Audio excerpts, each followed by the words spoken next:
আন্তর্জাতিক সেমিনারে আমার শ্বশুর ৫ দিনের অভিজ্ঞতায় আমাকে বিয়ে করতে চান।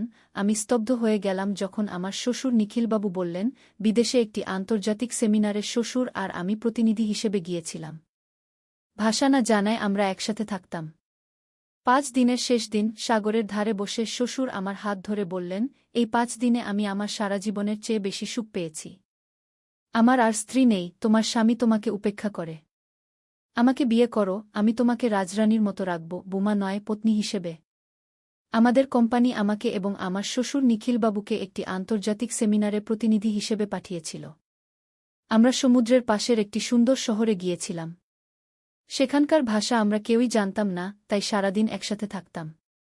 দিনে সেমিনারে যেতাম, সন্ধ্যায় একসাথে ডিনার করতাম, শহর ঘুরে দেখতাম। শেষ দিন সেমিনার শেষে আমরা সাগরের ধারে বেড়াতে গেলাম।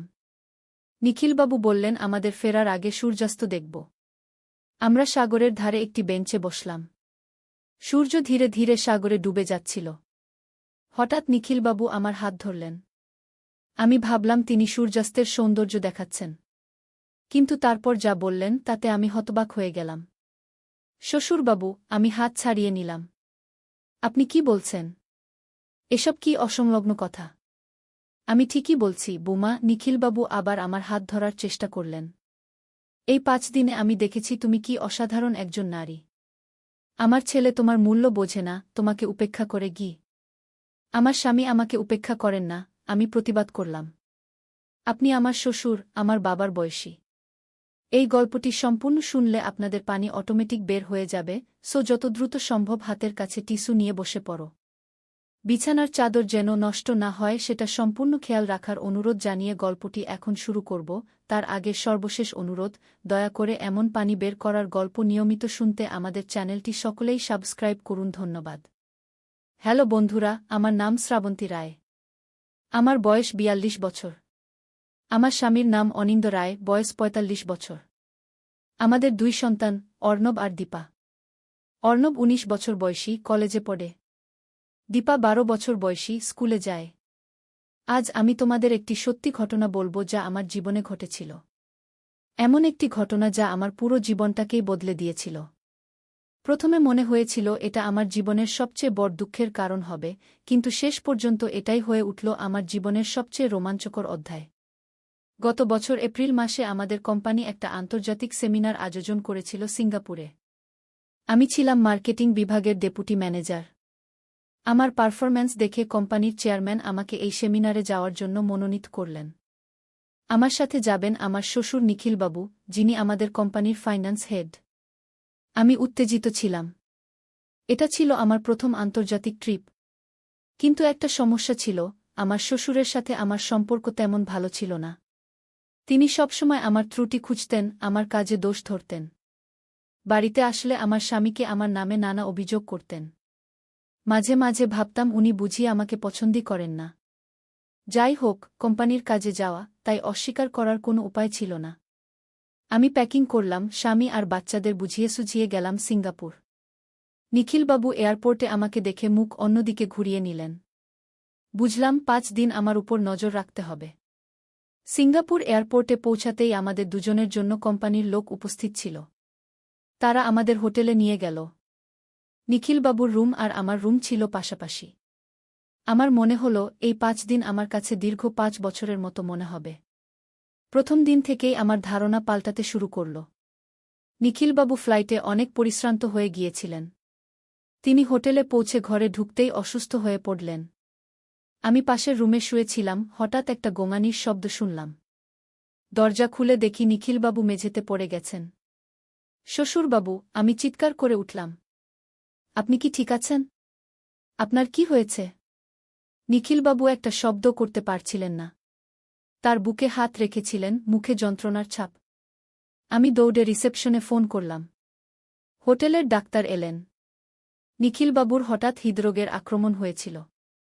ডাক্তার অক্সিজেন দিলেন, ইনজেকশন দিলেন। আমি তার পাশে বসে রইলাম সারারাত। পরদিন সকালে নিখিলবাবু বেশ সুস্থ বোধ করলেন। ডাক্তার বললেন উনি ঠিক আছেন, তবে ৫ দিন পূর্ণ বিশ্রাম নিতে হবে। কিন্তু কোম্পানি থেকে সেমিনারে আমাদের উপস্থিতি বাধ্যতামূলক ছিল। আমি কি করব ভাবছিলাম। নিখিলবাবু আমার হাত ধরে বললেন, বুমা, তুমি যাও সেমিনারে। আমি ঠিক আছি। না শ্বশুরবাবু, আপনাকে একা ফেলে যাব না, আমি জবাব দিলাম। আমি কোম্পানিতে বলে দিচ্ছি আমরা দুজনই অসুস্থ। না, তা হবে না, নিখিলবাবু মাথা নাড়লেন। কোম্পানির প্রতিনিধিত্ব করতে হবে। একজন হলেও যেতে হবে। তুমি যাও, আর সেমিনারের মিনিটস আমাকে শুনিও। ওনার কথা শুনে আমি অবাক হলাম। আমার মনে হয়েছিল উনি সবসময় আমার ত্রুটি খোঁজেন। কিন্তু তিনি আমাকে বিশ্বাস করে কোম্পানির প্রতিনিধিত্ব করতে পাঠাচ্ছেন। আমি কৃতজ্ঞতায় গলে গেলাম। আপনি চিন্তা করবেন না, আমি নোটস নিয়ে আসব। আর আপনার জন্য রাতে কিছু খাবার নিয়ে আসব। প্রথম দিন সেমিনার থেকে ফিরে এসে দেখি নিখিলবাবু শুয়ে আছেন, টিভি দেখছেন। আমি হোটেলের রেস্টুরেন্ট থেকে স্যুপ আর সালাদ নিয়ে এসেছিলাম। কেমন আছেন শ্বশুরবাবু? ভালো আছি বৌমা, তিনি হাসলেন। তুমি আমার জন্য এত কষ্ট করছ। কি যে বলেন, আমি স্যুপের বাটি তার সামনে রাখলাম। আপনি আমার শ্বশুর, এত তো করবই। চলুন সেমিনারে আজ কি হলো বলিগু। আমি উৎসাহের সাথে সেদিনের সেমিনারের বিষয়বস্তু বর্ণনা করলাম। নিখিলবাবু মন দিয়ে শুনলেন, মাঝে মাঝে প্রশ্ন করলেন। আমি বুঝতে পারলাম তিনি আসলে অনেক জ্ঞানী মানুষ, শুধু ব্যস্ততার কারণে আমার সাথে আগে কখনো এমন আলোচনা করেননি। সেমিনারের দ্বিতীয় দিন আমি ফিরে এসে দেখি নিখিলবাবু একটু হেঁটে বেড়াচ্ছেন রুমে। তিনি বললেন ওনার শরীর অনেক ভালো লাগছে। সেদিন আমরা দুজনে হোটেল রুমে বসে ডিনার করলাম। খাবার খেতে খেতে তিনি আমাকে তার ছোটবেলার গল্প শোনালেন, কিভাবে তিনি গরিব পরিবার থেকে এত বড় পদে উঠে এসেছেন। আমি মুগ্ধ হয়ে শুনলাম ওনার সংগ্রামের কাহিনী। তৃতীয় দিন থেকে নিখিলবাবু আরও ভালো বোধ করছিলেন। তিনি বললেন আমাকে হোটেলে থেকে অনেক কষ্ট হচ্ছে। আমি বললাম, না, আমার কোনো অসুবিধা হচ্ছে না। আপনি সুস্থ হন, এটাই আমার কাছে বড় কথা। সেদিন সন্ধ্যায় তিনি আমাকে বললেন, বুমা, তুমি সারাদিন সেমিনারে থাকো, তারপর এসে আমার দেখাশোনা করো। তোমার নিজের জন্য একটুও সময় নেই। আজ সন্ধ্যায় কিছুক্ষণ বেরিয়ে এসো, সিঙ্গাপুর দেখে এসো। আমি বললাম, না শ্বশুরবাবু, আপনাকে একা ফেলে আমি কোথাও যাব না। আমি ঠিক আছি বুমা, তিনি জোর দিয়ে বললেন। তুমি একটু ঘুরে এসো। কাল তো আমরা দুজনে সিঙ্গাপুর দেখব। আপনি কাল বেরোবেন? আমি অবাক হয়ে জিজ্ঞেস করলাম। হ্যাঁ, আমি এখন অনেক ভালো আছি, তিনি হাসলেন। কাল সন্ধ্যায় আমরা দুজনে সিঙ্গাপুরের মার্লিয়ান পার্ক দেখতে যাব। আমি খুশিতে লাফিয়ে উঠলাম। সত্যি শ্বশুরবাবু? আমি অনেক উত্তেজিত। তুমি এতদিন আমার দেখাশোনা করলে, এবার আমি তোমাকে সিঙ্গাপুর ঘুরিয়ে দেখাব, তিনি বললেন। তুমি আমার জন্য এত কিছু করছ। চতুর্থ দিন সেমিনার শেষে আমি ফিরে এসে দেখি নিখিলবাবু প্রস্তুত হয়ে আছেন। আমরা দুজনে বেরিয়ে পড়লাম। ট্যাক্সি নিয়ে গেলাম মার্লিয়ান পার্কে। সিঙ্গাপুরের বিখ্যাত প্রতীক মার্লিয়ান, সিংহের মাথা আর মাছের দেহ, সেটা দেখে আমরা মুগ্ধ হলাম। নিখিলবাবু আমাকে বললেন মার্লিয়ানের ইতিহাস, কিভাবে এটি সিঙ্গাপুরের প্রতীক হয়ে উঠল। সন্ধ্যায় আমরা দুজনে মারিনা বে স্যান্ডসে গেলাম। এটা সিঙ্গাপুরের একটি বিলাসবহুল হোটেল যেটার ছাদে রয়েছে একটি বিশাল সুইমিং পুল, যেন আকাশে ভাসছে। চলো ওপরে যাব, নিখিলবাবু বললেন। কিন্তু আমরা হোটেলের গেস্ট না, আমি আপত্তি করলাম। চিন্তা করো না, তিনি হাসলেন। আমি টিকিট কেটেছি। আমরা লিফটে করে ৫০ তলায় উঠলাম। সেখান থেকে পুরো সিঙ্গাপুর শহর দেখা যাচ্ছিল, আলোর মালা সাজানো। আমি মুগ্ধ হয়ে গেলাম। শ্বশুরবাবু, এ যেন স্বপ্নের মতো। তোমার মুখে হাসি দেখে আমারও ভালো লাগছে বুমা, তিনি বললেন। তুমি সারাদিন পরিশ্রম করো, তারপর আমার সেবা করো। তোমার কষ্ট আমি দেখতে পাই। আমি লজ্জা পেলাম। আমি কিছুই করি না শ্বশুরবাবু। আপনি আমার শ্বশুর, আপনার সেবা করা তো আমার কর্তব্য। শোনো বুমা, নিখিলবাবু গম্ভীর হয়ে গেলেন। আমি জানি বাড়িতে আমি তোমার সাথে ভালো ব্যবহার করি না। আসলে আমি ভেবেছিলাম তুমি আমার ছেলের জন্য উপযুক্ত নও। কিন্তু এই ৫ দিনে আমি দেখলাম আমি কত ভুল ছিলাম। তুমি কত ভালো মেয়ে, কত যত্ন নিতে জানো। এত বছর আমি তোমাকে বুঝতে পারিনি। আমি অবাক হয়ে ওনার দিকে তাকালাম। শ্বশুরবাবু, আপনি এসব কি বলছেন? সত্যি বলছি বুমা, তিনি আমার হাত ধরলেন। এই ট্রিপের আগে আমি তোমাকে শুধু বুমাই দেখতাম। এখন দেখছি তুমি একজন অসাধারণ মানুষ। বাড়ি ফেরার পর আমি সবকিছু পাল্টে দেব।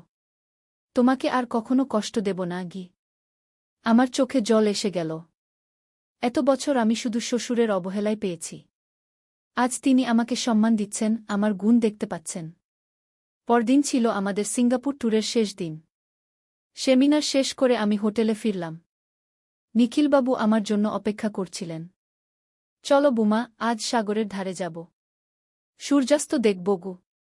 আমরা সেন্টোসা আইল্যান্ডে গেলাম। সমুদ্রের ধারে একটি বেঞ্চে বসলাম। সূর্য ধীরে ধীরে সাগরে ডুবে যাচ্ছিল। পুরো আকাশ লাল হয়ে গেছে। চারদিকে লোকজন, হাসির শব্দ, বাচ্চাদের চিৎকার। হঠাৎ নিখিলবাবু আমার হাত ধরলেন। আমি ভাবলাম তিনি সূর্যাস্তের দিকে ইশারা করছেন।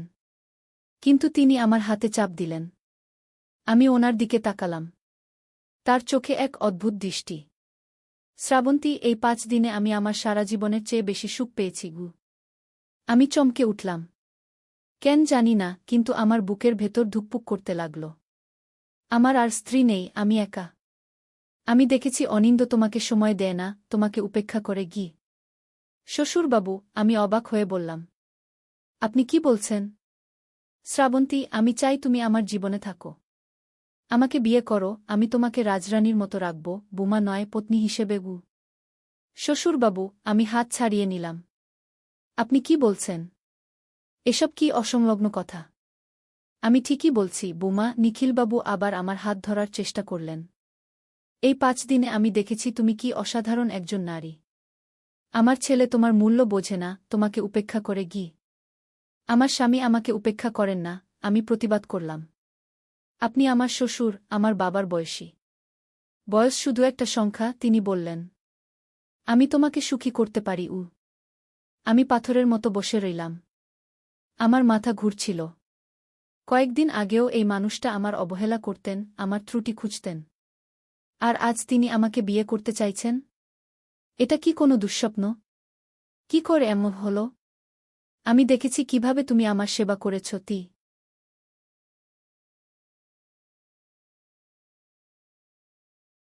একদিন আলী সাহেব সোহেলের অফিসে এলেন।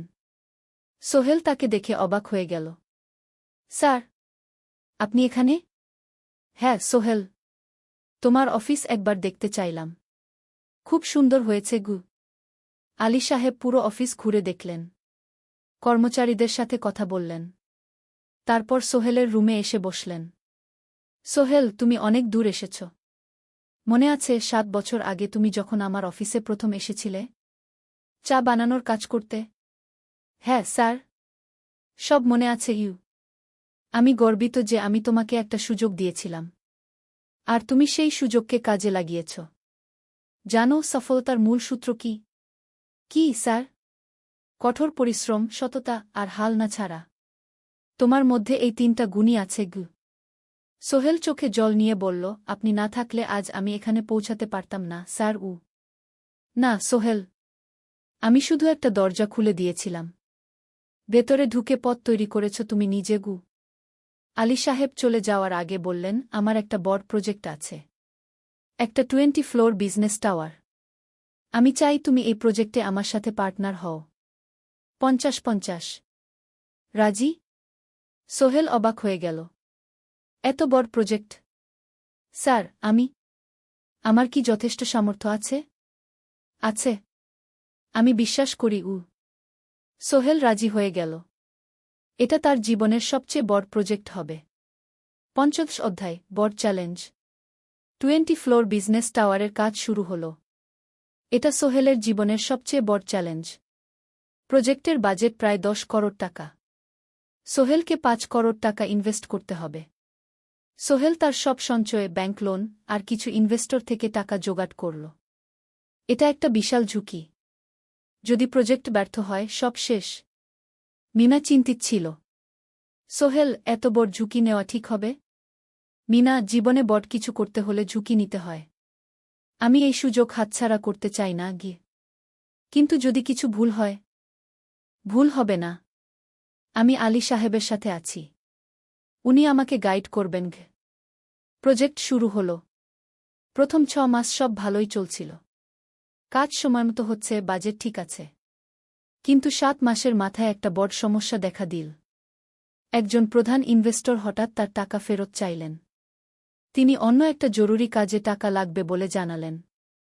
1 করোড় টাকা ফেরত দিতে হবে। সোহেল বিপদে পড়ে গেল। 1 করোড় টাকা এখন কোথায় পাবে? প্রজেক্টে সব টাকা ঢেলে দিয়েছে। সে আলী সাহেবের সাথে কথা বলল। আলী সাহেব বললেন, চিন্তা করো না, আমি ব্যবস্থা করছি। কিন্তু আলী সাহেবও বড় একটা প্রজেক্টে আটকে আছেন। তার হাতে লিকুইড ক্যাশ নেই। সোহেল অন্য ব্যাংক থেকে লোন নেওয়ার চেষ্টা করল।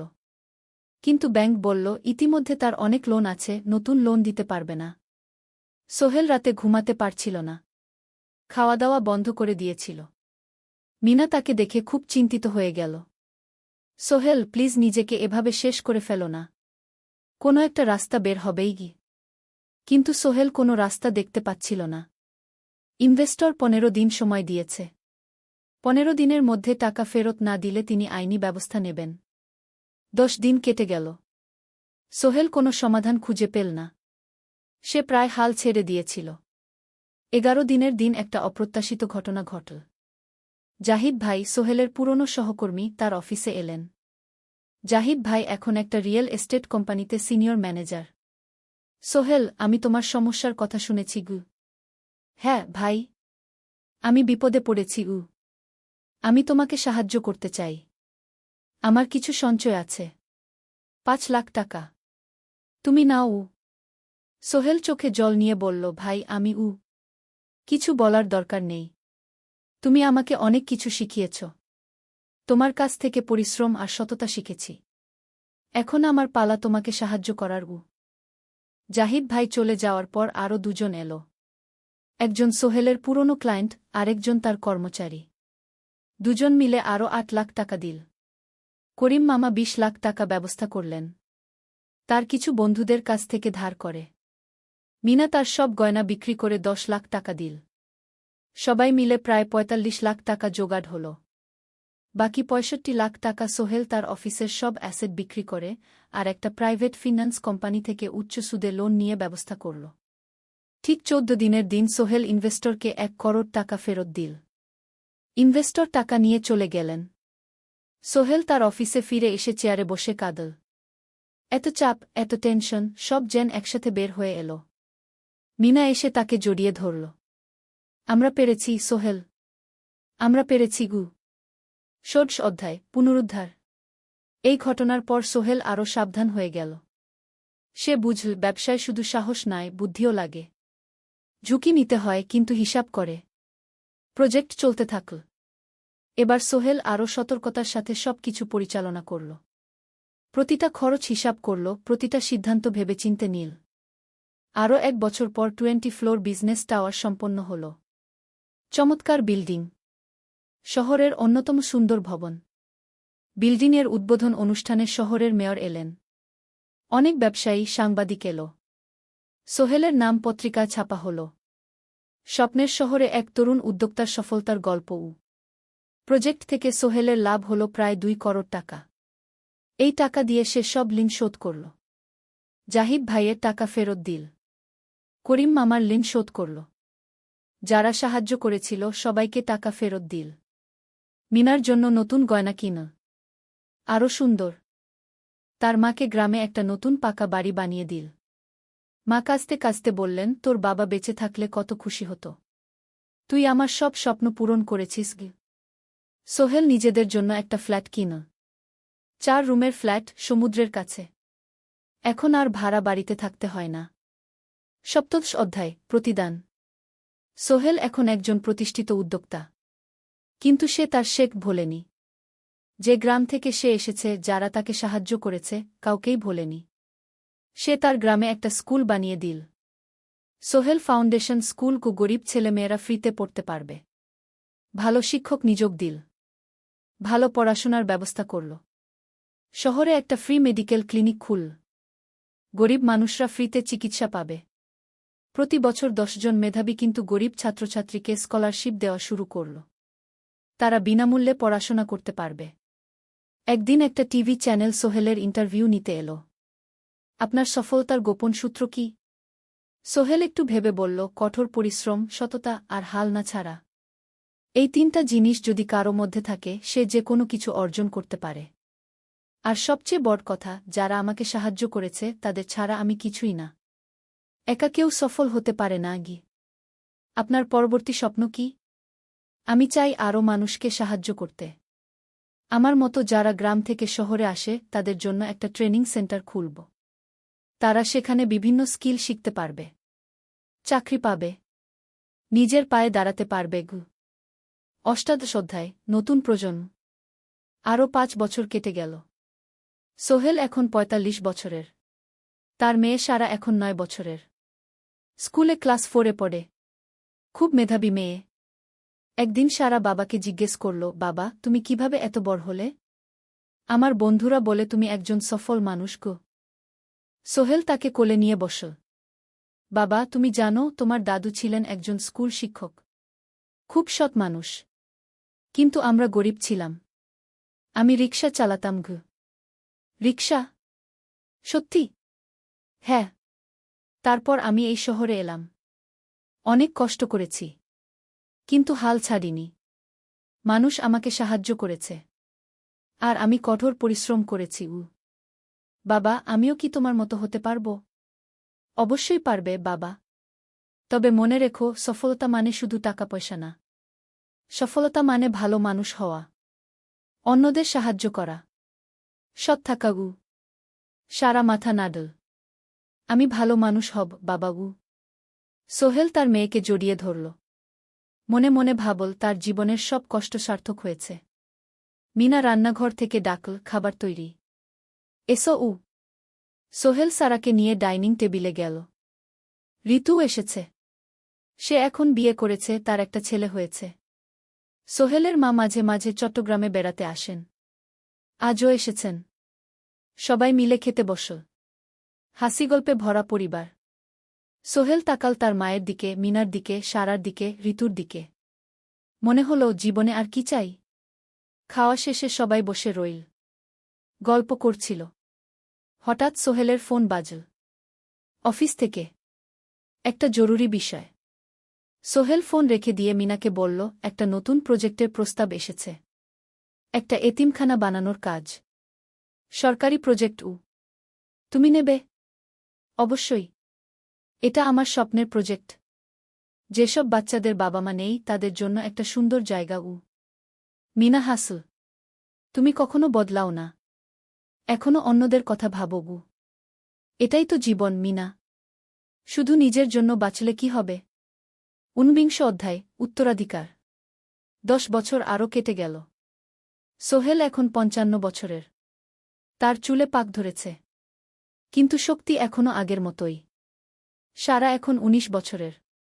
সে বিশ্ববিদ্যালয়ে ইঞ্জিনিয়ারিং পড়ছে। সে চায় বাবার মতো কনস্ট্রাকশন ইন্ডাস্ট্রিতে কাজ করতে। একদিন সারা বাবাকে বলল, বাবা, আমি তোমার কোম্পানিতে কাজ করতে চাই। এখনও তো তোর পড়াশোনা বাকি। জানি। কিন্তু আমি এখন থেকেই শিখতে চাই। ছুটির দিনে তোমার সাথে সাইটে যেতে চাই। দেখতে চাই কিভাবে কাজ হয়।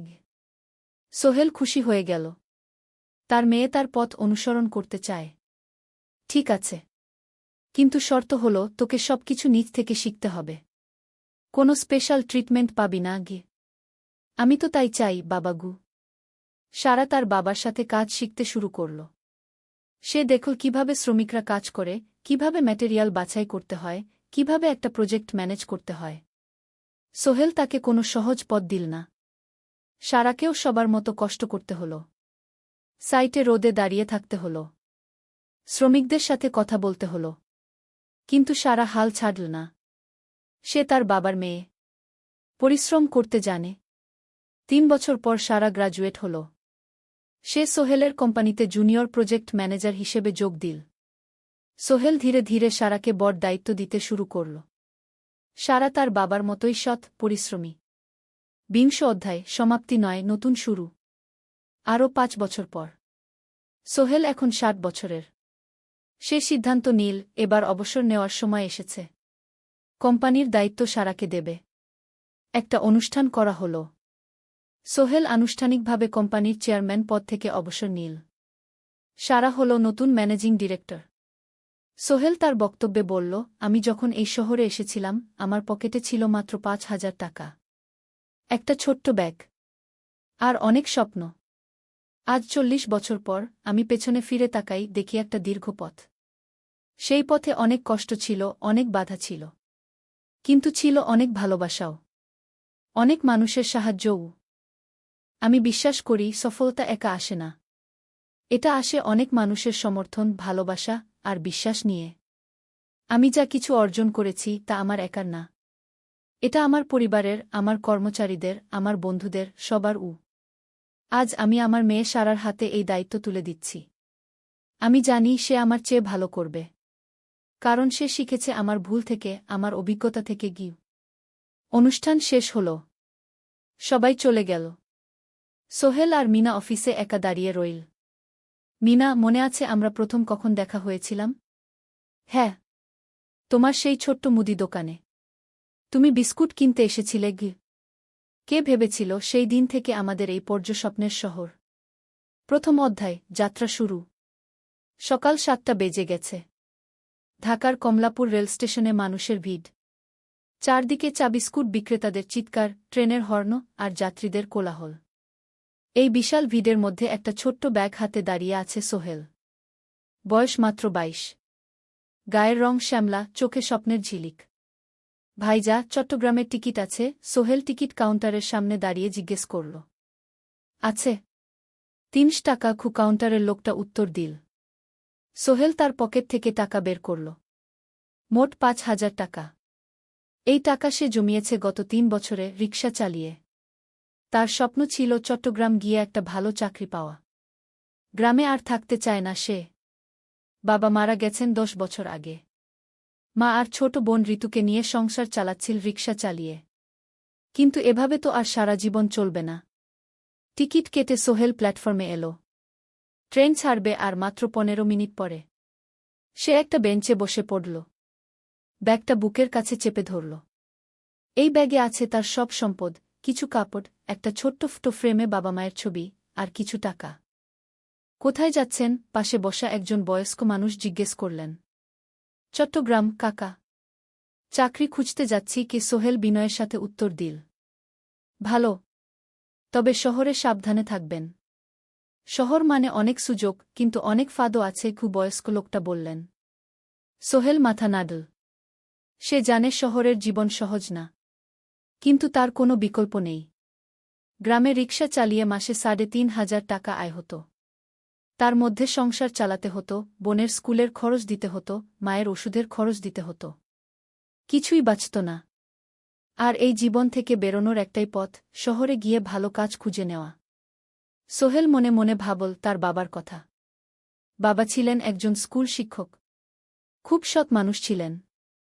সবসময় বলতেন, সোহেল, তুই লেখাপড়া শিখে বড় মানুষ হবি। আমাদের পরিবারে আর কেউ বড় চাকরি করেনি। তুই করবি। কিন্তু বাবা যখন মারা গেলেন তখন সোহেল মাত্র এসএসসি পরীক্ষা দিয়েছে। ফলাফল ভালো হয়েছিল, জিপিএ অর্ধচতু। কিন্তু বাবার মৃত্যুর পর আর পড়া হল না। পরিবারের দায়িত্ব নিতে হল। ট্রেন ছাড়ল। সোহেল জানালার পাশে বসে বাইরে তাকাল। ধানক্ষেত, নদী, ছোট ছোট গ্রাম, সব পেছনে ফেলে ট্রেন এগিয়ে চল। সোহেলের মনে হল সে যেন তার পুরনো জীবনটাকেও পেছনে ফেলে আসছে। ট্রেনে একজন হকার এসে চা বিক্রি করছিল। সোহেল একটা চা কিনল। ১০ টাকা। চা খেতে খেতে সে ভাবছিল, চট্টগ্রাম পৌঁছে কি হবে? করিম মামা তাকে সাহায্য করবেন তো? চাকরি পাওয়া যাবে তো? করিম মামা আসলে সোহেলের খুব দূর সম্পর্কের মামা। সোহেলের দাদির বোনের ছেলে। অনেক বছর আগে গ্রাম ছেড়ে চট্টগ্রামে চলে গিয়েছিলেন। সেখানে একটা কনস্ট্রাকশন কোম্পানিতে কাজ করেন। বছরে একবার দুবার গ্রামে আসতেন। গত বছর যখন এসেছিলেন তখন সোহেলের মাকে বলেছিলেন সোহেলকে চট্টগ্রাম পাঠান। আমি একটা কাজের ব্যবস্থা করে দেব। সেই কথাতেই ভরসা করে সোহেল আজ এই যাত্রা। দ্বিতীয় অধ্যায়, নতুন শহর। চট্টগ্রাম পৌঁছাতে প্রায় ৬ ঘণ্টা লেগে গেল। দুপুর ১টা বাজে। সোহেল স্টেশন থেকে বের হয়ে শহরের রাস্তায় দাঁড়াল। কি বিশাল শহর! এত গাড়ি, এত মানুষ। চারদিকে উঁচু উঁচু বিল্ডিং, দোকানপাট, মানুষের ভিড়। সোহেল কিছুক্ষণ দাঁড়িয়ে থাকল সব কিছু দেখতে দেখতে। তার মনে হচ্ছিল সে যেন অন্য কোনো পৃথিবীতে এসে পড়েছে। তার পকেটে একটা ছোট্ট কাগজ আছে। সেখানে লেখা একটা ঠিকানা, করিম মিয়া, বাড়ি নং ২৩, রোড নং ৫, আগ্রাবাদ, চট্টগ্রামকে। সোহেল একটা রিকশা ডাকল। কত নেবেন আগ্রাবাদ যেতে? 50 টাকা গু। সোহেল রিকশায় উঠল। রাস্তার দুধারে দোকান, মার্কেট, অফিস সব কিছু দেখতে দেখতে সে অবাক হয়ে গেল। এত বড় শহর, এত কিছু! গ্রামের সেই ছোট্ট বাজারের সাথে কোনো তুলনাই হয় না। প্রায় আধা ঘণ্টা পর রিকশা একটা পুরনো বাড়ির সামনে থামল। 3 তলা বাড়ি, কিন্তু রং উঠে গেছে। সিঁড়ি দিয়ে উঠে 3য় তলায় করিম মামার ফ্ল্যাটে নক করল। দরজা খুলল এক মধ্যবয়সী মহিলা। কে? আসসালামু আলাইকুম আপা। আমি সোহেল। নোয়াখালীর গ্রাম থেকে এসেছি। করিম মামা বাড়িতে আছেন? মহিলা তাকে মাথা থেকে পা পর্যন্ত দেখল। করিম তো অফিসে গেছে। তুমি কে? কোথা থেকে এসেছ? সোহেল সব খুলে বলল। মহিলা তাকে ভেতরে ঢুকতে দিল। বসো। করিম সন্ধ্যায় ফিরবে গু। ফ্ল্যাটটা ছোট। 2টো রুম, একটা ছোট্ট রান্নাঘর আর একটা বাথরুম। কিন্তু সোহেলের কাছে খুব সুন্দর লাগল। গ্রামের সেই টিনের ঘরের চেয়ে তো অনেক ভালো। মহিলা তার নাম জানাল সালমা। করিম মামার স্ত্রী। তাদের 2টো ছেলে, একজন ক্লাস 8-এ পড়ে, আরেকজন ক্লাস 5-এ। খেয়েছ? সালমা আপা জিজ্ঞেস করল। না আপা গু। অপেক্ষা করো। ভাত আছে, মাছ আছে। খাও। সোহেল প্রথমে রাজি হতে চাইল না, কিন্তু খুব খিদে পেয়েছিল। সকাল থেকে শুধু একটা চা আর বিস্কুট খেয়েছে। খাওয়া দাওয়ার পর সোহেল বসে রইল। সালমা আপা তাকে গল্প করতে লাগল। তোমার মা কেমন আছেন? তোমার বোন? ভালো আছে আপা। মার একটু গেটে বাত আছে। ওষুধ খাচ্ছেন। বোন স্কুলে পড়ে কু। তুমি কি করতে চাও এখানে? চাকরি খুঁজছি আপা। যে কোনো কাজ করব। বাসায় মা আর বোনকে টাকা পাঠাতে হবে। সালমা আপা মাথা নাড়ল। করিম তোমার জন্য কিছু একটা করবে। সে ভালো মানুষ গ। সারাদিন অপেক্ষা করু সোহেল। সন্ধ্যা 6টায় করিম মামা ফিরলেন। 50-এর কাছাকাছি বয়স, কালো রঙের প্যান্ট শার্ট পরা, হাতে একটা ব্যাগ। আরে সোহেল, কবে এলি? করিম মামা খুশি হয়ে বললেন। আজ সকালে মামা গু। করিম মামা তাকে জড়িয়ে ধরলেন। অনেকদিন পর দেখলাম। কেমন আছিস? ভালো আছি মামা গি। ভালো করেছিস এসে। এখানে অনেক সুযোগ আছে। তোর জন্য একটা কাজের ব্যবস্থা করে দেব। তবে প্রথমে কয়েকদিন এখানে থাক। শহরটা একটু চিনে নে। তারপর কাজে যোগ দিবি। সোহেলের মনে আসার আলো জ্বল। সে ভাবল হয়তো তার ভাগ্য এবার পাল্টাবে। 3য় অধ্যায়, প্রথম চাকরি। 1 সপ্তাহ পরে করিম মামা সোহেলকে তার কোম্পানিতে নিয়ে গেলেন। কোম্পানির নাম আলামিন কনস্ট্রাকশন। অফিসটা শহরের কেন্দ্রে, 5 তলা একটা বিল্ডিংয়ের দোতলায়। মালিক আলী সাহেব। 50-এর কাছাকাছি বয়স, মোটা চেহারা, চোখে সোনার ফ্রেমের চশমা। বড়লোক মানুষ, কিন্তু খুব কড়া। এই ছেলেটাকে কি কাজে লাগাবেন? আলী সাহেব করিম মামাকে জিজ্ঞেস করলেন। স্যার, ও আমার আত্মীয়।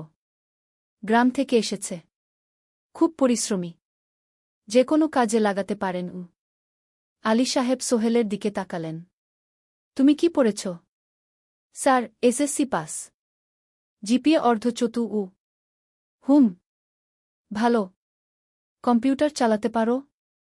না স্যার, পারি না। কিন্তু শিখতে চাই। আলী সাহেব একটু ভাবলেন। ঠিক আছে। তোমাকে অফিসের কাজে রাখব। ফাইল গুছানো, চা বানানো, কাগজপত্র নিয়ে যাওয়া, না এসব। মাসে 5,000 টাকা। রাজি আছো? জি স্যার। সোহেল খুশি হয়ে গেল। 5,000 টাকা। রিকশা চালিয়ে 3,500 পেত। এখানে 5,000। কাজ শুরু হলো পরদিন থেকে। সকাল 8টায় অফিসে যেতে হয়, ফিরতে হয় সন্ধ্যা 7টায়। প্রথম দিন সোহেল ঘুম থেকে উঠল ভোর 5টায়। তৈরি হয়ে 7:30টায় অফিসের উদ্দেশ্যে বের হল। করিম মামার বাড়ি থেকে অফিস প্রায় 5 কিলোমিটার। বাসে যেতে হয়। অফিসে পৌঁছে সোহেল দেখল সেই প্রথম আলী সাহেব এখনো আসেননি। অফিস খোলা ছিল না। 8-10 মিনিট পর একজন লোক এসে অফিস খুল। তুমি নতুন? জি। আমি সোহেল গু। আমি জাহিদ, অ্যাসিস্ট্যান্ট ম্যানেজার। এসো। জাহিদ ভাই সোহেলকে সব কিছু দেখাল। অফিসে মোট 6 জন কর্মচারী। দুজন ইঞ্জিনিয়ার, একজন অ্যাকাউন্ট্যান্ট, একজন অ্যাসিস্ট্যান্ট ম্যানেজার, জাহিদ ভাই, একজন রিসেপশনিস্ট, আর এখন সোহেল। সোহেলের কাজ শুরু হলো চা বানানো দিয়ে। তারপর অফিস পরিষ্কার করা, ফাইল গুছানো, কাগজপত্র এক জায়গা থেকে আরেক জায়গায় নিয়ে যাওয়া। কাজ কঠিন না, কিন্তু সারাদিন দৌড়ঝাঁপ করতে হয়। দুপুরে খাবারের জন্য আধা ঘন্টা বিরতি।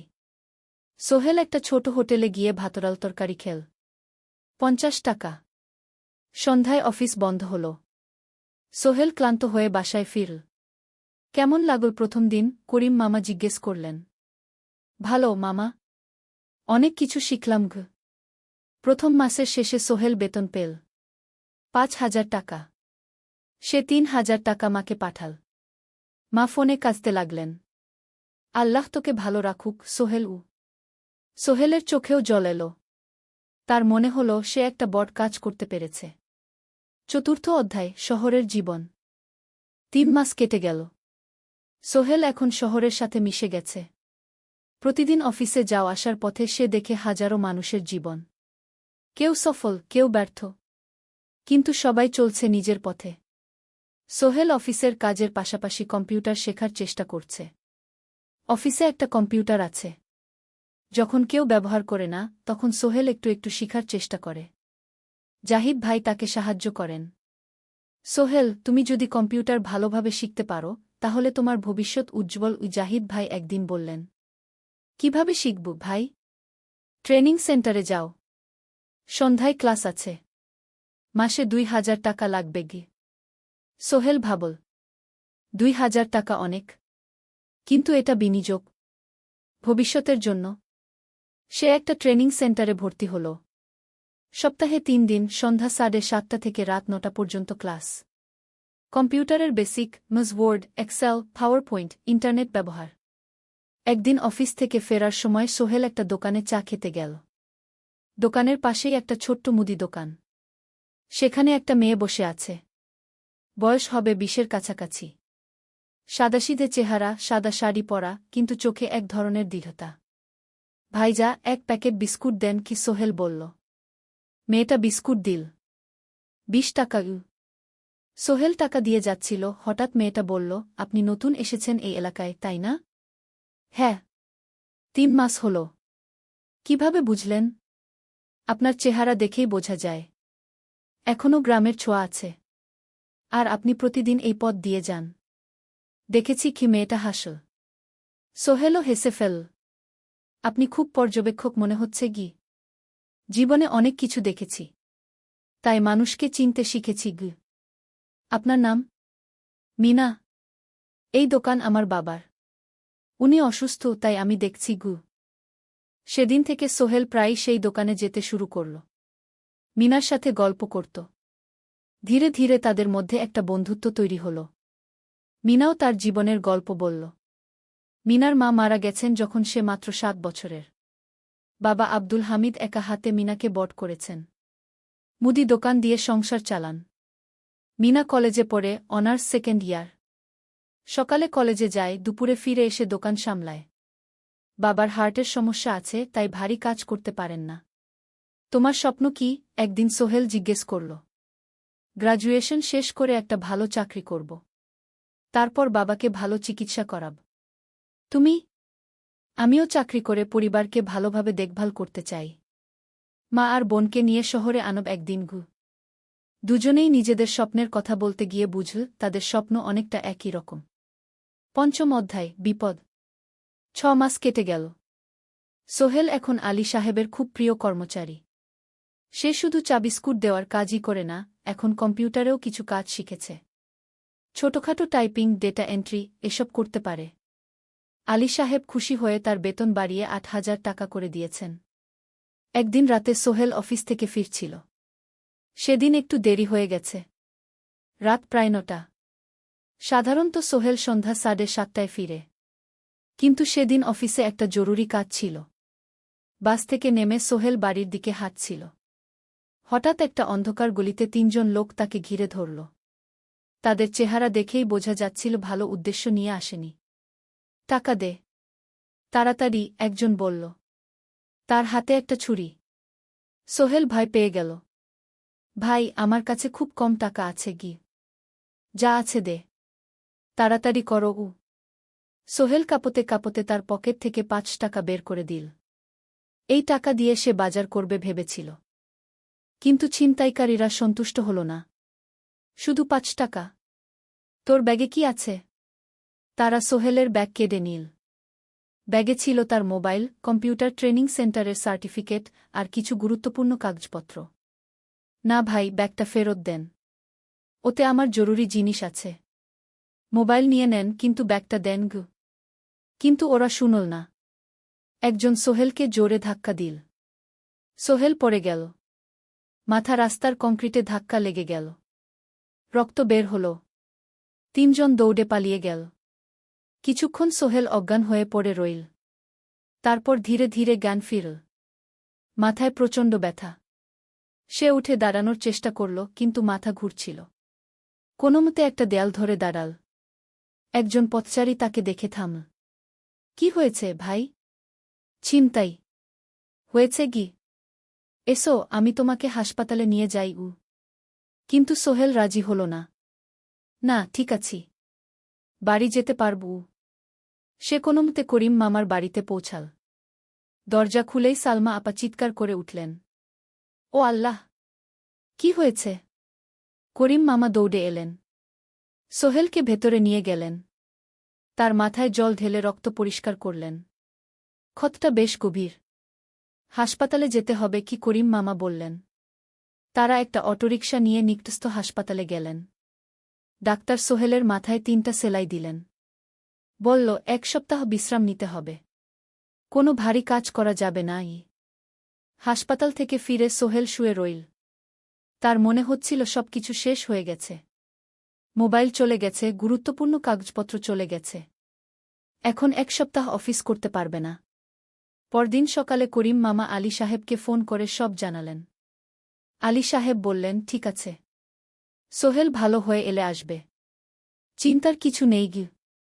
মিনা যখন এই খবর শুনল, সে সন্ধ্যায় সোহেলকে দেখতে এল করিম মামার বাড়িতে। সাথে এনেছিল কিছু ফল। কি হয়েছিল? মিনা চিন্তিত গলায় জিজ্ঞেস করল। সোহেল সব বলল। মিনা রেগে গেল। এই শহরে এখন অনেক অপরাধ বেড়ে গেছে। পুলিশ কিছু করে না। তুমি পুলিশে রিপোর্ট করেছ? না। লাভ নেই। তবুও করা উচিত। তোমার মোবাইলটা হয়তো খুঁজে পাওয়া যাবে গি। করিম মামা সোহেলকে নিয়ে পুলিশ স্টেশনে গেলেন। জেনারেল ডায়েরি করলেন। কিন্তু পুলিশ খুব একটা আশা দিল না। দেখি কিছু করা যায় কিনা গু। সোহেল বুঝল মোবাইল আর ফিরবে না। সেই ১ সপ্তাহ সোহেলের জীবনের সবচেয়ে কঠিন সময় ছিল। সে শুধু শারীরিকভাবেই ক্ষতিগ্রস্ত হয়নি, মানসিকভাবেও ভেঙে পড়েছিল। প্রতিরাতে দুঃস্বপ্ন দেখত। সেই ৩ জন ছিনতাইকারীর মুখ ভুলতে পারছিল না। মিনা প্রায় প্রতিদিন আসত। তাকে সাহস দিত। তুমি হাল ছেড়ো না সোহেল। জীবনে এরকম খারাপ সময় আসে।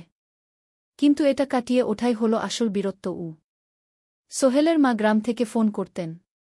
করিম মামার মোবাইল থেকে। তুই ভালো আছিস তো? সোহেল মাকে সব সত্যি বলেনি। শুধু বলেছে, হ্যাঁ মা, ভালো আছি। একটু জ্বর হয়েছিল। এখন ভালো। ১ সপ্তাহ পর সোহেল আবার অফিসে গেল। আলী সাহেব তাকে দেখে খুশি হলেন। কেমন আছো? ভালো আছি স্যার। ঠিক আছে। তবে প্রথম কয়েকদিন হালকা কাজ করবে গু। সোহেল আবার কাজে মন দিল। কিন্তু একটা জিনিস তাকে খুব কষ্ট দিচ্ছিল, তার মোবাইল নেই। মায়ের সাথে কথা বলতে পারছে না নিয়মিত। করিম মামার মোবাইল চাইতে সংকোচ লাগে। একদিন জাহিদ ভাই তাকে ডাকলেন। সোহেল, আমার একটা পুরনো মোবাইল আছে। তুমি ব্যবহার করো? না ভাই, আমি নাও। আমার কাজে লাগছে না। তুমি রাখো গু। সোহেল কৃতজ্ঞতায় প্রায় কেঁদে ফেল। ধন্যবাদ ভাই। মোবাইল পেয়ে সোহেল প্রথমেই মাকে ফোন করল। মা খুব খুশি হলেন। এতদিন ফোন করিসনি কেন? মা, মোবাইলটা নষ্ট হয়ে গিয়েছিল। নতুন নিয়েছি। মায়ের গলায় স্বস্তি ফুটে উঠল। ৬ষ্ঠ অধ্যায়, নতুন সুযোগ। আরও ৩ মাস কেটে গেল। সোহেল পুরোপুরি সুস্থ হয়ে গেছে। তার জীবন আবার স্বাভাবিক হয়ে এসেছে। সে এখন কম্পিউটার ট্রেনিং শেষ করেছে, সার্টিফিকেট পেয়েছে। কিন্তু একটা ঘটনা তার জীবনে বড় পরিবর্তন নিয়ে এল। একদিন সকালে আলী সাহেব তাকে ডাকলেন। সোহেল, বসো। সোহেল বসল। মনে একটু ভয় লাগছিল। আলী সাহেব কি তাকে বকবেন? সোহেল, তুমি তো এখন কম্পিউটার চালাতে পারো? জি স্যার, একটু একটু শিখেছি। ভালো। আমি তোমার কাজ দেখছি। তুমি খুব পরিশ্রমী আর সৎ। আমাদের কোম্পানিতে এরকম মানুষের দরকার। সোহেল কিছু বুঝতে পারছিল না। আমি তোমাকে একটা সুযোগ দিতে চাই। আমাদের কোম্পানি একটা ট্রেনিং প্রোগ্রাম চালু করছে নতুন কর্মচারীদের জন্য। 6 মাসের কোর্স। কম্পিউটার অ্যাকাউন্টিং, ভবন নির্মাণের হিসাব নিকাশ, প্রজেক্ট ম্যানেজমেন্ট সব শিখবে। কোম্পানি সব খরচ দেবে। ট্রেনিংয়ের সময় তোমার বেতনও চলবে। রাজি আছো? সোহেল বিশ্বাস করতে পারছিল না। স্যার, সত্যি? আমাকে এত বড় সুযোগ দিচ্ছেন? হ্যাঁ। তুমি ভালো ছেলে, পরিশ্রমী। আমি তোমাকে এগিয়ে দিতে চাই। ভবিষ্যতে তুমি এই কোম্পানির একজন গুরুত্বপূর্ণ কর্মচারী হবে। সোহেল কৃতজ্ঞতায় প্রায় কেঁদে ফেল। ধন্যবাদ স্যার। আমি কঠোর পরিশ্রম করব। আমি জানি। সেদিন সন্ধ্যায় সোহেল মিনার দোকানে গেল। মিনাকে খবরটা দিল। মিনা খুব খুশি হল। তার চোখে জল এসে গেল। তুমি পারবে সোহেল। আমি জানি। সোহেল তার মা আর বোনকেও ফোন করে খবরটা দিল। মা কাঁদতে লাগলেন। তোর বাবা বেঁচে থাকলে কত খুশি হতো। ট্রেনিং শুরু হলো পরের মাস থেকে। প্রতিদিন সকালে 3 ঘন্টা ক্লাস, তারপর বাকি সময় অফিসের কাজ। ক্লাসে 5 জন নতুন কর্মচারী। সবাই তরুণ, উৎসাহী। শিক্ষক ছিলেন একজন অভিজ্ঞ ইঞ্জিনিয়ার। নাম রহিম স্যার। তিনি খুব ভালোভাবে সব কিছু বুঝাতেন। কম্পিউটার অ্যাকাউন্টিং, এক্সেলে জটিল ক্যালকুলেশন, প্রজেক্টের বাজেট তৈরি, সময় ব্যবস্থাপনা সব। সোহেল পুরো মনোযোগ দিয়ে শিখতে লাগল। সন্ধ্যায় বাড়ি ফিরে প্র্যাকটিস করত। করিম মামার ছেলের কাছ থেকে একটা ল্যাপটপ ধার নিত কখনো কখনো। 6 মাস পরে ট্রেনিং শেষ হল।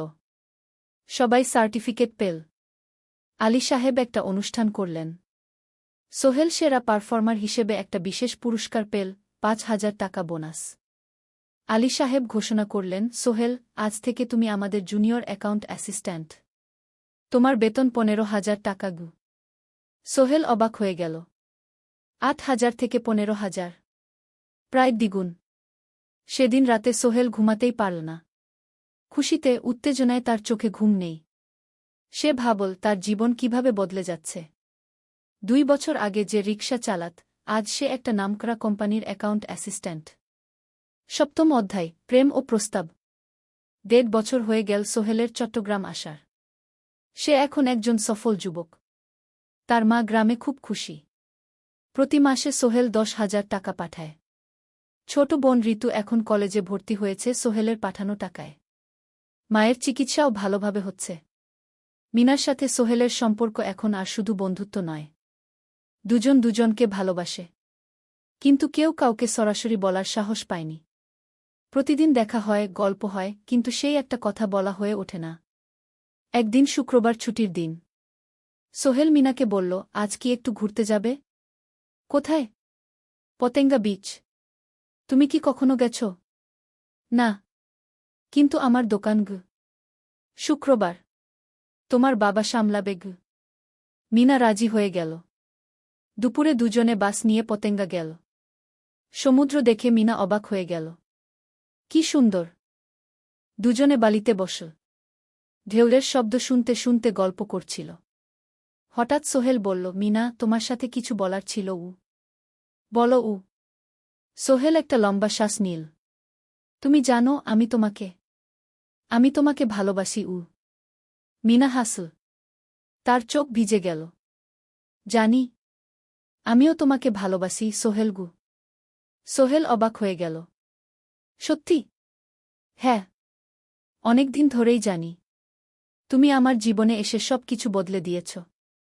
তোমার সাথে থাকলে আমার মনে হয় আমি যে কোনো কিছু করতে পারব।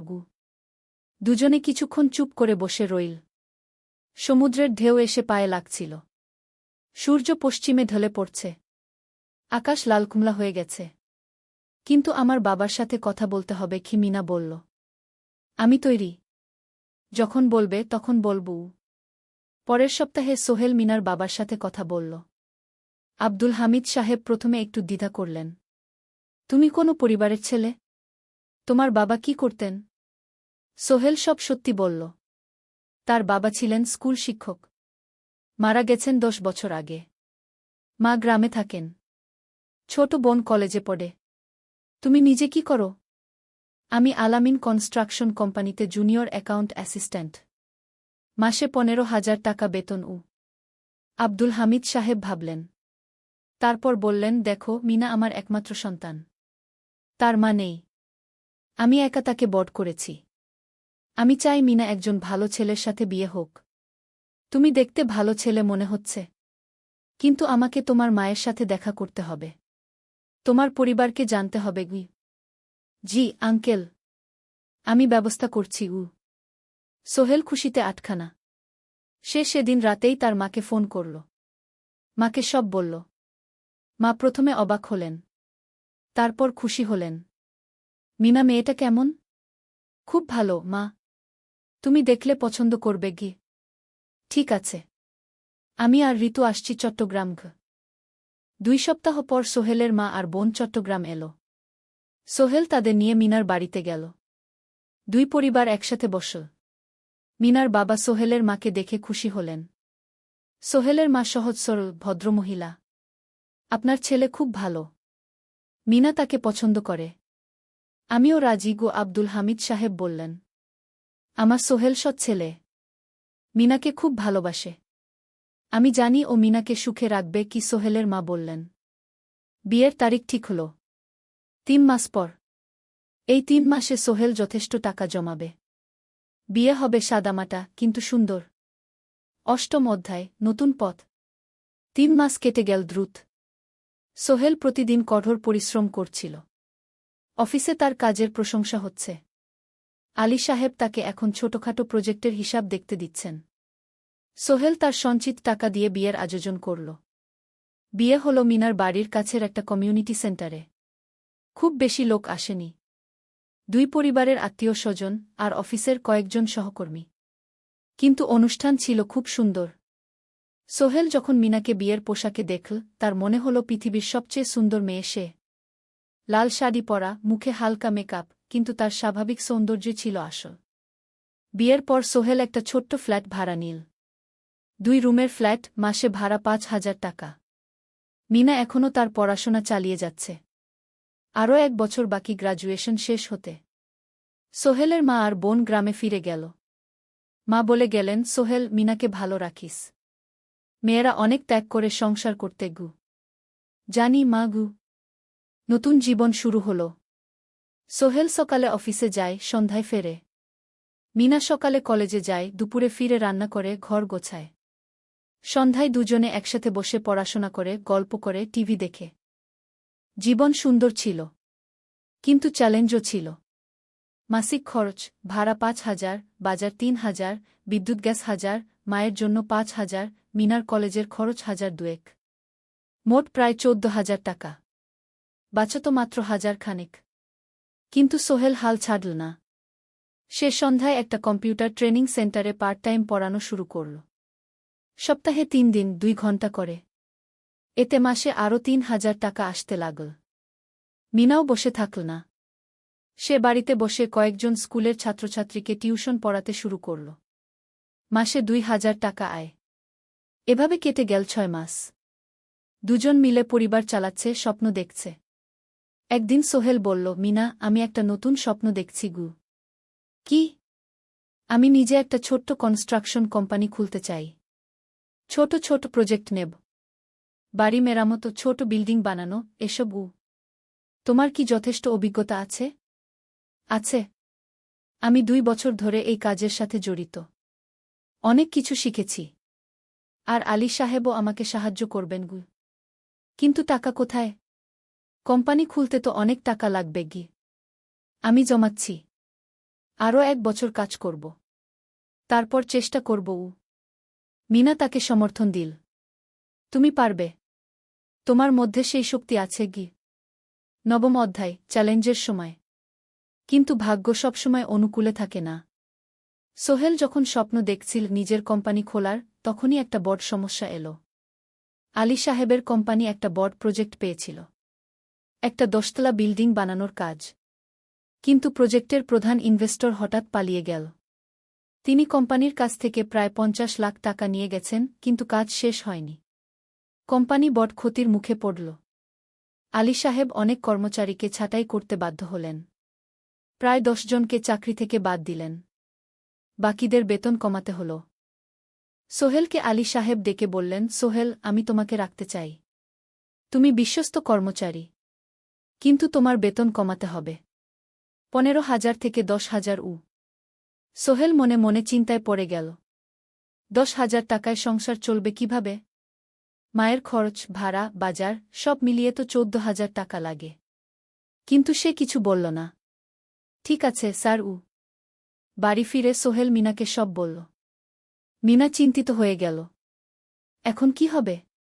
চিন্তা করো না, আমি পার্ট টাইম টিউশনির সময় বাড়াব। আর তুমিও বেশি করে টিউশন নাও। কিন্তু আমার তো পড়াশোনাও আছে গি।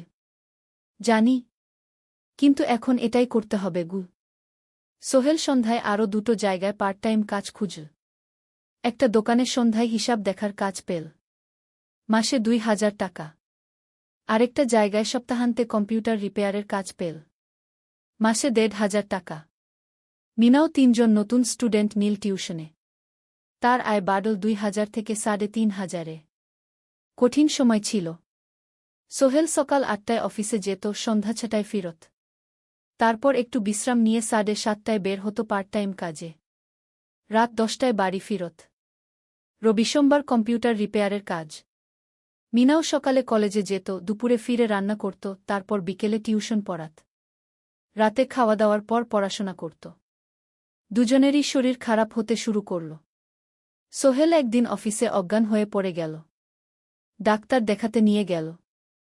ডাক্তার বলল, অতিরিক্ত পরিশ্রম, শরীরে পুষ্টির অভাব, ঠিকমতো খাচ্ছেন না মনে হচ্ছে গি। সত্যি কথা, খরচ বাঁচাতে সোহেল আর মিনা অনেক সময় কম খেত।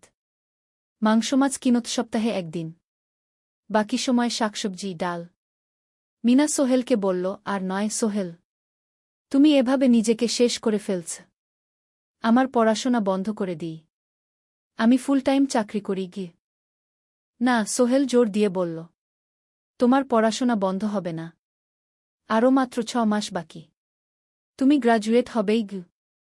কিন্তু তুমি আমি ঠিক হয়ে যাব, চিন্তা করো না গে।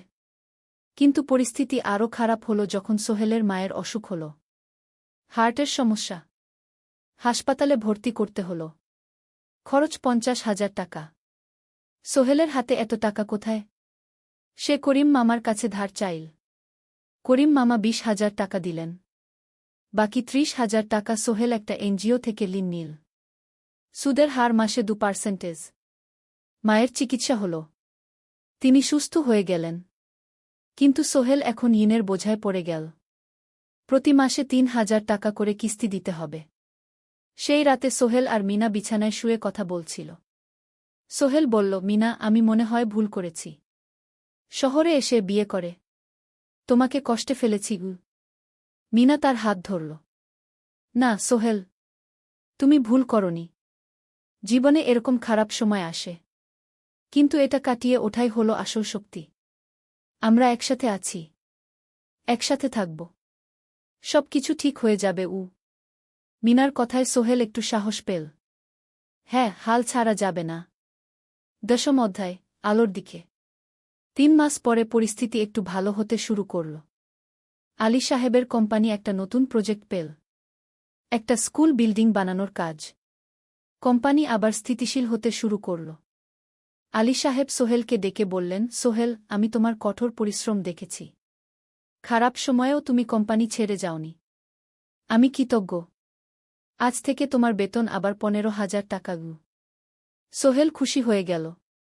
ধন্যবাদ স্যার। মিনাও গ্র্যাজুয়েশন শেষ করল, ভালো ফলাফল করল। সে এখন চাকরি খুঁজছে। একদিন মিনা একটা প্রাইভেট স্কুলে শিক্ষিকার ইন্টারভিউ দিতে গেল। ইন্টারভিউ ভালো হলো। তাকে নিযোগ দেওয়া হলো। বেতন 12,000 টাকা। সেদিন সন্ধ্যায় দুজনে মিলে একটা ছোট্ট পার্টি করল। একটা বিরিয়ানি কিন, কোমল পানীয় কিন। দুজনে মিলে খেল। আমরা পেরেছি, সোহেল মিনা বলল। হ্যাঁ, আমরা পেরেছি গু। এখন দুজনের মিলিয়ে আয় 27,000 টাকা। খরচ চালানোর পর প্রায় 10,000 টাকা বাঁচে। সোহেল এই টাকা দিয়ে লোন শোধ করতে শুরু করল। পার্ট টাইম কাজগুলো ছেড়ে দিল। শরীরের যত্ন নেওয়া শুরু করল। আরও 6 মাস পরে সোহেলের কাছে একটা বড় সুযোগ এল। আলী সাহেব একদিন তাকে ডাকলেন। সোহেল, তুমি কি নিজের ব্যবসা করতে চাও? স্যার, আমি তোমাকে একটা ছোট্ট প্রজেক্ট দিতে চাই। একটা 3 তলা বিল্ডিংয়ের কনস্ট্রাকশন। তুমি ম্যানেজ করবে। আমি শুধু সুপারভাইজ করব। লাভের 50% তোমার গু। সোহেল ভাবল, এটা একটা বড় সুযোগ। কিন্তু ঝুঁকিও আছে। যদি কাজটা ভালোভাবে না হয়? স্যার, আমি চেষ্টা করব। কিন্তু যদি ভুল হয়? ভুল হবে না। আমি তোমার উপর বিশ্বাস রাখছি। তুমি পারবে গু। সোহেল রাজি হয়ে গেল। এই প্রজেক্ট তার জীবনে টার্নিং পয়েন্ট হতে পারে। 11 অধ্যায়, স্বপ্ন পূরণের পথে। পরের 6 মাস সোহেল খুব কঠোর পরিশ্রম করল। প্রজেক্টটা ম্যানেজ করা সহজ ছিল না। শ্রমিক নিযোগ, ম্যাটেরিয়াল কেনা, কাজের তদারকি, সময়মতো কাজ শেষ করা, সব দায়িত্ব তার। প্রথম 2 মাস খুব চাপের মধ্যে গেল। একদিন একজন শ্রমিক কাজ করতে গিয়ে আহত হল। সোহেল তাকে হাসপাতালে নিয়ে গেল, তার চিকিৎসার খরচ দিল। এতে প্রজেক্টের বাজেট একটু বাড়ল, কিন্তু সোহেল জানত এটা করা দরকার। আরেকদিন ভুল ম্যাটেরিয়াল ডেলিভারি হল। সোহেল সেগুলো ফেরত পাঠাল, সঠিক জিনিস আনাল। এতে 3 দিন দেরি হল, কিন্তু কাজের মান ঠিক রইল। মিনা তাকে সবসময় সাপোর্ট করছিল। সে এখন চাকরিতে স্থিতিশীল। স্কুলের বাচ্চারা তাকে পছন্দ করে। প্রিন্সিপাল তার কাজে খুশি। প্রজেক্ট শেষ হল 6 মাসে। সময়মতো, বাজেটের মধ্যে। বিল্ডিংয়ের মালিক খুব খুশি হলেন। তিনি আলী সাহেবকে ধন্যবাদ দিলেন। আলী সাহেব বললেন, ধন্যবাদ আমাকে না, এই ছেলেকে দিন। সোহেল পুরো প্রজেক্ট ম্যানেজ করেছে গু। প্রজেক্ট থেকে মোট লাভ হল 3 লাখ টাকা। সোহেল পেল 1.5 লাখ টাকা। তার জীবনে এত টাকা এই প্রথম। সে করিম মামার ঋণ শোধ করল। এনজিওর বাকি ঋণ শোধ করল। তারপর তার মাকে 50,000 টাকা পাঠাল। মা দিয়ে গ্রামের বাড়িটা একটু মেরামত করাল, বোন ঋতুর জন্য একটা ল্যাপটপ কিনল। বাকি টাকা দিয়ে সোহেল একটা ব্যাংক অ্যাকাউন্টে জমা রাখল। ভবিষ্যতের জন্য। আলী সাহেব সোহেলকে আরও 2টো প্রজেক্ট দিলেন। এবার একটু বড়। সোহেল আত্মবিশ্বাসের সাথে সেগুলোও শেষ করল। 2 বছর পরে সোহেল সিদ্ধান্ত নিল, এবার নিজের কোম্পানি খোলার সময় এসেছে। 10 অধ্যায়, নতুন শুরু। সোহেল তার সব জমানো টাকা দিয়ে একটা ছোট্ট অফিস ভাড়া নিল। 2 রুমের অফিস। একটা রুমে কাজের জায়গা, আরেকটায় ছোট্ট মিটিং রুম। অফিসের সামনে একটা বোর্ড লাগাল, Sohel construction and development. Mina তাকে সাহায্য করছিল। সে অফিসের অ্যাকাউন্টস দেখত সন্ধ্যায় স্কুল থেকে ফিরে। দুজন মিলে একটা টিম। প্রথমে ছোট ছোট কাজ নিল।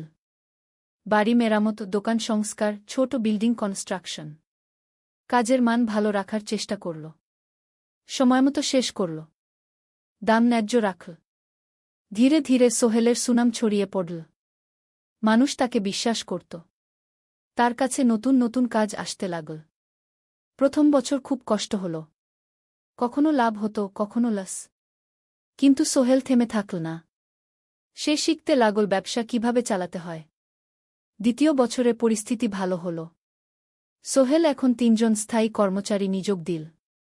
একজন ইঞ্জিনিয়ার, একজন সুপারভাইজার, একজন অফিস সহায়ক। তৃতীয় বছরে একটা বড় প্রজেক্ট পেল। একটা স্কুল বিল্ডিং বানানোর কাজ। 5 তলা বিল্ডিং। সোহেল পুরো মনোযোগ দিয়ে কাজটা করল। শ্রমিকদের ভালো বেতন দিল, ভালো ম্যাটেরিয়াল ব্যবহার করল, সময়মতো কাজ শেষ করল। স্কুল কর্তৃপক্ষ খুব খুশি হল। তারা সোহেলের কাজের প্রশংসা করল। এই প্রজেক্ট থেকে সোহেল প্রায় 5 লাখ টাকা লাভ করল। এই টাকা দিয়ে সে আরও ভালো একটা অফিস নিল। আরও কর্মচারী নিযোগ দিল। এখন তার কোম্পানিতে 10 জন স্থায়ী কর্মচারী। প্রজেক্ট অনুযায়ী আরও শ্রমিক নিযোগ দেওয়া হয়। 13 অধ্যায় পরিবার। এদিকে সোহেল আর মিনার সংসারেও খুশির খবর এল। মিনা গর্ভবতী। 9 মাস পর তাদের একটা মেয়ে হল। নাম রাখল সারা। সারা যখন জন্মাল, সোহেলের মা আর বোন চট্টগ্রামে এল। মা 1 মাস থেকে গেলেন। মিনাকে সাহায্য করলেন। সোহেল এখন একটা বড় ফ্ল্যাট ভাড়া নিয়েছে। 3 রুমের ফ্ল্যাট। একটা রুমে সোহেল, মিনা, একটায় সারা, আরেকটায় অতিথি রুম। মায়ের জন্য সোহেল সিদ্ধান্ত নিল তাকে চট্টগ্রামে নিয়ে আসবে। গ্রামে একা থাকা ঠিক না। কিন্তু মা রাজি হলেন না। না বাবা, আমি গ্রামেই থাকব। এখানে আমার পরিচিত মানুষ আছে। তোর বোনকে নিয়ে যা। ও ঢাকায় পড়ছে, চট্টগ্রামে এনে ভালো কোথাও ভর্তি করিয়ে দেগি। সোহেল তাই করল। ঋতুকে চট্টগ্রাম বিশ্ববিদ্যালয়ে ভর্তি করিয়ে দিল। ঋতু এখন সোহেলের ফ্ল্যাটে থাকে, বিশ্ববিদ্যালয়ে পড়ে।